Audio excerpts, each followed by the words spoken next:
Johnson with Reach Out America, and we are working with the Louisiana District, Brother Derald Weber, the superintendent, to provide aid and information into those communities. And I have him online with me in a Zoom call. And I just wanted to give him a few minutes to talk about what's going on and to see how we can help, or maybe how you can help as we work through this disaster. Brother Weber, thank you. I know you're very busy today and have been all week trying to meet the needs of your community and the greater community around you. So thank you for taking a few minutes.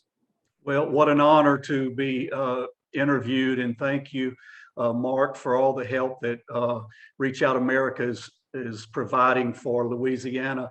Yeah, this past weekend, I guess for the past over a week, we were expecting this storm, and it was heading right toward where I had pastored for 25 years in Lafayette. And then it started veering a little bit east, and it was heading toward our an hour away, which is Baton Rouge. And then it veered more east, which is just east of Baton Rouge, between Baton Rouge and New Orleans. And then by the time it hit, it really did major devastation. It started as a possible Category 1, then a Category 2, and then it got into the Gulf and it turned into a Category 3. It reached winds. They have clocked the winds down in Grand Isle at over 150 miles per hour. And as it hit Grand Isle and then came up into our state, it just caused tremendous devastation. I have family that in the Metairie area, right outside of New Orleans. I have friends that were on Grand Isle, or rather had a home there. So I'm familiar with some of the damage. There's widespread power outages. Some are told they won't receive power for up to 7 weeks. That doesn't register with most of us who have power daily. And people that are living in maybe one room that's powered by a generator. If they have a family of 4 or 5, it's just tremendous, beyond the word inconvenience. And the damage that was done, I've mainly been in touch with our presbyters in the sections that were hit by the storm, who are in touch with the pastors, and the pastors, of course, with their congregations. There's just widespread damage. We still are recovering and haven't fully recovered in Lake Charles on the other side of our state, on the western side. And we will not forget them. Our prayers go up for Lake Charles. They're still dealing with building issues, with insurance that takes so much time with this widespread disaster. And now here on the eastern side of our state, I covet the prayers of everyone that can send up prayers for Louisiana, for these wonderful congregations, pastors, and everyone who is involved in this part of our state, as well as our state leaders. Everyone is Louisiana is a very unique place, and I'm sure that each state really looks at their state as a wonderful place, but you really don't know who you are until you are standing in the midst of trouble. And Louisiana has proven that trouble produces great unity. And I'm very thankful for the United Pentecostal Church. I'm thankful for the organizations which will probably be mentioned in just a moment. And most of all, our pastors, their congregations, the help that has been coming in from churches, from other districts around Louisiana, as far as Maine. Can you believe that? Just incredible help. Manpower, people traveling, hopping on planes, coming in, driving in to help in these devastated areas. Mark, we could go on talking just about the devastation for a long time, but I want to say thank you for allowing us to voice what's going on down here in Louisiana. Sure. And when you say there's power outages, maybe people don't understand. They're just thinking your power is out. But there's a lot of people on sewer that can't flush their toilets because the city power is out and their systems are not working. There's no water. because the pumps are not working. So it's not just they don't have a light bulb or they don't have a refrigerator. They don't have even the basic necessities of life. And it may be weeks before they get those necessities. You mentioned Lake Charles. Several other churches were completely destroyed or so damaged they had to be torn down and start over. So I'm sure long term, that's devastation. We actually got information on Facebook a couple of days ago. We were talking about Haiti. We just were in Haiti with truckloads of product to the missionaries in Haiti to be able to deliver. And I just actually was on the phone with him just a few moments ago. And the devastation that they have and the need that they have. It's not like there isn't enough needs around. But we had somebody on Facebook reach out and say, there are people still living under bridges. Their homes were destroyed. They didn't have enough insurance, or maybe didn't have insurance, or were in an apartment or something. And they don't have any access to resources. And now they find themselves living under a bridge, just trying to survive until something turns around. And we certainly continue to pray for them.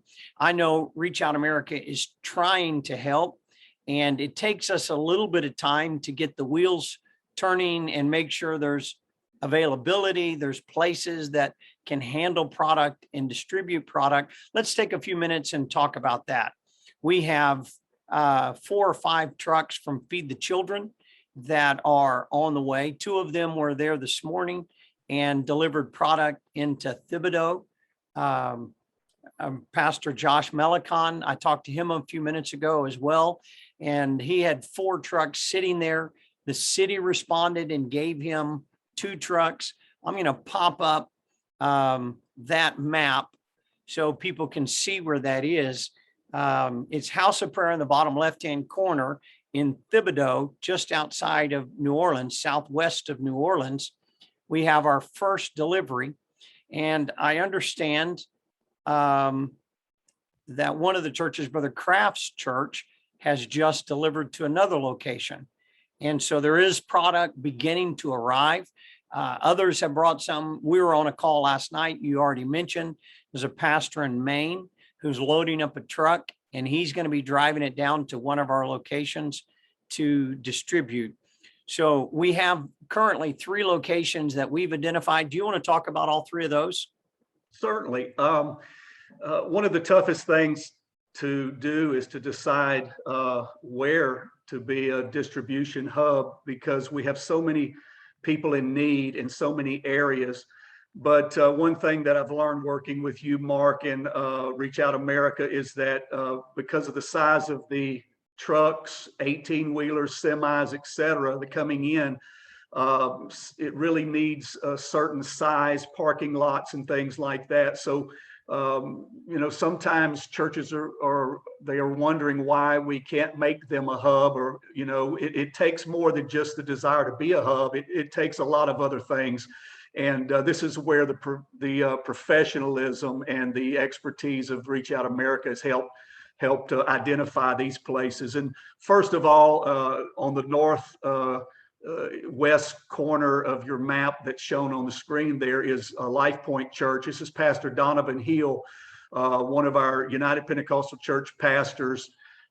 He is on the east side of the devastation. Your map from his church all the way to the far east side of Louisiana, that's where the destruction and even south has taken place. And so he will be very close to I-10, where the trucks can get in and be able to, give their supplies and unload their supplies there. And he will also be able to distribute to all of those areas that need him right there off of I-10, which are so many. That's and a key point. Let's talk about that for a second, how that hub and spoke works, because this is going to be the same thing for all of our hubs.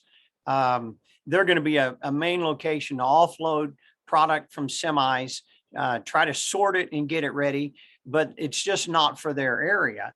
Our goal is that they would be a hub and be able to get product out. I know Thibodaux has already told me that they're loading trucks and driving it out to areas. There's some pastors with trucks or trailers or however they can get product that are coming in and they're helping load them. And then those pastors or those churches or those community leaders are taking them back into their community. So we want everybody, and I know you do. We've talked about that repeatedly. We want everybody served, and we're talking about some of the underserved areas that maybe feel like, they're not in the middle of this. We don't want them to feel that way, right?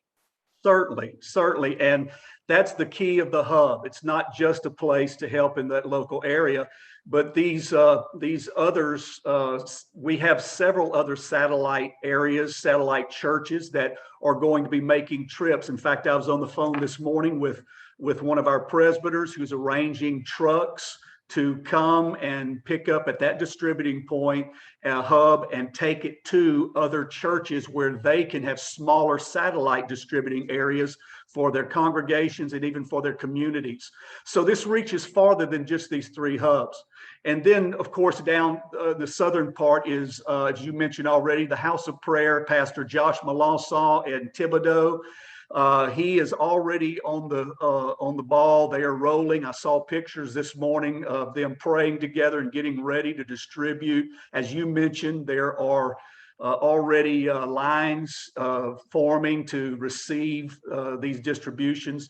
And Thibodaux is not far from probably one of the most devastated areas, which was Homa. And then we have smaller communities in that area. They're going to be depending on Thibodaux as that major hub. And then you have in the New Orleans area, we're working with Pastor Raymond Watson, who is in Metro New Orleans. His church has a very large parking lot that they are going to be able to receive the semis, the 18-wheelers, et cetera. So there are many needs in that New Orleans area, still without power in those areas, and could be for several weeks. Even though they did not get widespread flooding like they did many years ago in Katrina, because the levees were secured and built up, they did have some flooding farther south along the Mississippi River. So, and of course, the wind damage has played a part in all of that metro area and south. Which means you have roofs that are leaking. With the power outages comes need for many things: water, just your necessities, fuel, generators, small window units, AC units. So those things are being shipped. I've been talking to different groups from Arkansas, Florida, Texas, Alabama. Spoke to a group from Alabama. They're calling to bring groups down along with their supplies, and I'm hooking them up with these pastors that are in these hubs, because from those hubs these things can be funneled out to different pastors, congregations, and of course, all in need. And those hubs are hearing about that because they're in that community, so they know where. Even better than we do.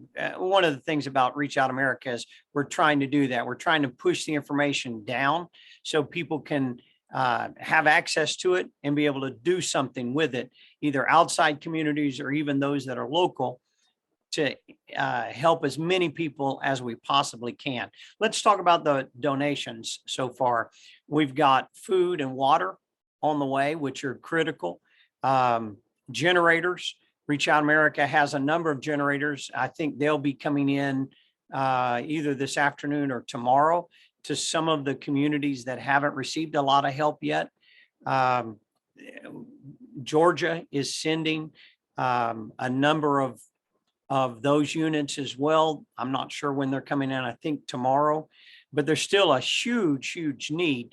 I heard on one of our threads that it's useless to send an air conditioner if you don't send a generator, because there is no power at all. So if people can connect the two and send an air conditioner and a generator, that would really help a family out, to give them a break. We have a lot of volunteers at these sites, and they're going home and they have no power and they have very little. in terms of resources. So anything that we can do to ease our partners' load and make it easier for them to survive would really be a great thing. You mentioned the need for gas, people bringing in the right jugs, the right approved containers, gas. Everybody in the area needs gas. That would be a great thing if people could help. I know we have 12 pallets of food in Southern Florida that we need a way to get them into Louisiana. And so if somebody's heading from Florida, reach out to us at info@reachoutamerica.org, info@reachoutamerica.org, and we'll try to get you connected up with a location for delivery. And obviously you can talk with Brother Weber as well. Let's talk about donations, cash donations as well, Brother Weber. You have set up a site on the Louisiana UPC website that people can make donations, and that's primarily for, I'll let you tell us. Well, we have lots of calls that come in. How can we help? And obviously, as the United Pentecostal Church headquarters in Tioga, we receive those calls. And so we immediately point them toward our website. That is LADISTUPC.com.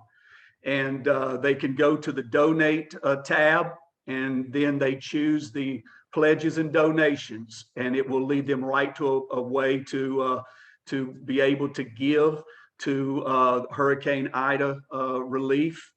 And all of those funds, 100% of those funds, will be directed to the pastors and congregations in the affected area.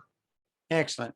Let's talk briefly for the Boys Ranch. I know they had a very devastating wind impact. They lost 37 trees. Some of their building were damaged, and they have no power. And we talked to them earlier today. They're still without power, and they have a way to donate. If you want to donate specifically to them, I don't have their webpage up in front of me or the website, but if you look up the Boys Ranch in Louisiana, I think you'll be able to easily find that. And then Reach Out America has our own page, reachoutamerica.org/donate would enable you to donate. And that will help us bring in supplies and provide gas for some of the trucks that are coming in, or help in any way that we can. So there's several ways to help. All of them are valid. All of them are needed at this moment. It's not like there's not enough for people to do. There's a lot for people to do. So are you looking for any product in particular from churches that you think, above what we've talked about, that are important? Well, your website, your Facebook page gives direction on supplies needed, and that's very helpful to a church that wants to receive donations and then deliver those donations. So that list that you have placed on your Facebook page, and I think is a great guide. It will give the list of necessities, personal hygiene items, water, drinks, non-perishable items, because also, besides the fuel and the generators and things like that, in many of these places, they aren't able to find, possibly grocery stores aren't open, and different convenience stores that they usually are open because of the power outages. Some are coming open with limited access. Some of them cannot take cash because they don't have access to change and those types of things. Some of them have enough Wi-Fi or a generator that is helping them to operate a sliding card machine. So what I found from Lake Charles experience is that our pastors started requesting small gift cards. For instance, maybe $25 Visa cards, gift cards. Those cards can go a long way with families. And so if you want to communicate with our pastors down in those areas to get those to them, that's great. Otherwise, you can do what our church in Lafayette did during the Lake Charles hurricane. We gathered all of our items together. We took it in a big covered trailer, and we went to one of the hubs in Lake Charles and dropped it off at that hub. And we let them distribute those because they have people that come to them, pastors, et cetera, that will tell them exactly what they need. And then they can get those out to those pastors and congregations in that area specifically. And so it's easy. We're not having to pick which church to go and help, but unless you know someone and you know exactly what they need and you communicate with them, these hubs also act as a receiving area. Right. And the really important thing is we're helping leaders of congregations. So they have hundreds of people that they're already connected to, and they're connected to pastors in the area who have hundreds of people in their congregations. And all of them are not just serving their parish or their community in the church, but they're sharing with a greater community around them. So it is a all hands on deck effort. Everybody's trying to help everybody. One of the great things in a disaster we found is we get help from all kinds of organizations. FEMA is absolutely a resource and a help to us. Other churches, other organizations have partnered and shared with us. And if you face flooding, we have videos on our website to help you to know how to muck out and really be effective in clearing out the damage and preparing for the future. Lots of tidbits and helps and advice on our website. So if you'll go to reachoutamerica.org/help, there's a lot of information there for people who are facing the kind of damage that your community is facing in Southern Louisiana. And it would also be good for the Northeast coast that have had a significant amount of damage from the rainfall and the flooding. It was a very devastating storm. Thank God it's over, and we're headed towards recovery. We want to be I know you want to be a part of resiliency in your community, people restoring their lives, rebuilding their lives. And we're trying to do that together, bring a little hope into the Southern Louisiana corner. So anything else you want to share, Brother Weber? Thanks for taking the time. We greatly appreciate it. And we'll continue to talk, you, I, and all of the team. Sandy Davis is there working her head off, trying to connect with all these people and provide all the product. Hope is working in logistics. Mark Foster is the Reach Out America coordinator for the region. If anybody wants to contact any of these folks, Larry Williamson, the president, has been doing this kind of thing for 27 years. Reach Out America has actually delivered somewhere in the neighborhood of $80 to $100 million worth of product in the last 27 years into disasters all across North America.